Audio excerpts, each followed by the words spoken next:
बर्फानी पहाड़ों के दामन में एक छोटा सा गांव था जहां लोग ड्रैगन के नाम से भी डरते थे। कहते थे कि पहाड़ की चोटी पर एक कदीम ड्रैगन रहता है जो अपनी औलाद की हिफाजत के लिए कुछ भी कर सकता है। उसी गांव में एक बहादुर मगर गरीब लड़की रहती थी। उसका नाम जारा था। जारा के वालिदैन नहीं थे, वो अकेली रहती थी और रोजाना लकड़ियां काट कर गाँव में बेचती थी।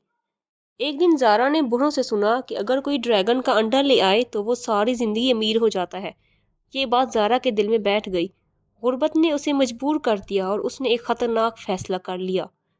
रात के वक्त जब हवा बर्फ की तरह सर्द थी, ज़ारा पहाड़ की तरफ चल पड़ी। लंबे सफर के बाद वो एक गार तक पहुंची जहां नीले रंग की रोशनी फैल रही थी। गार के बीचों बीच एक सुनहरी अंडा रखा था जो हल्की हल्की रोशनी दे रहा था। ज़ारा ने कांपते हाथों से अंडा उठा लिया और खामोशी से वापस लौट आई। लेकिन अगली रात ज़ारा सो ना सकी। उसे ख्वाब में एक नन्हा सा ड्रैगन नजर आया जो अपनी माँ को ढूंढ रहा था। उसकी आंखों में दर्द और खौफ था। ज़ारा की आंख खुल गई और उसका दिल जोर जोर से धड़कने लगा। उसे एहसास हुआ कि उसने बहुत बड़ी गलती कर दी है। अगली सुबह ज़ारा ने फैसला किया कि वो अंडा वापस करेगी, चाहे उसकी जान ही चली जाए।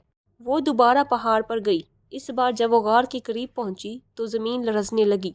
एक बहुत बड़ा ड्रैगन आग और रोशनी के साथ उसके सामने आ खड़ा हुआ। ज़ारा खौफ से कांप रही थी मगर उसने अंडा आगे बढ़ा दिया। ये आपका है, मैंने गलती की थी, ज़ारा ने रोते हुए कहा। वो घुटनों के बल बैठ गई। ड्रैगन ने अंडे को देखा, फिर उसकी आंखों में झांका। कुछ लम्हे खामोश रही, फिर उसने आहिस्ता से सर झुका दिया। ईमानदारी और पछतावा ताकत से भी बड़ा होता है, ड्रैगन की गरजदार आवाज गूंजी। ड्रैगन ने ज़ारा को सजा देने की बजाय उसे इनाम देने का फैसला किया। उसने अपने परों से एक चमकता हुआ पत्थर निकाला। ये पत्थर तुम्हें दौलत नहीं बल्कि अक्ल और हिफाजत देगा।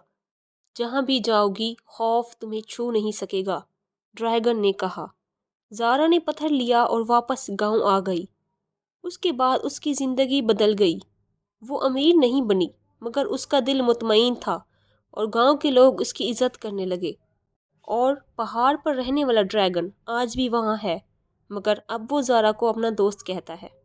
इस कहानी से हमें ये नतीजा मिलता है, गलती मान लेना और हक वापस करना सबसे बड़ी बहादुरी है।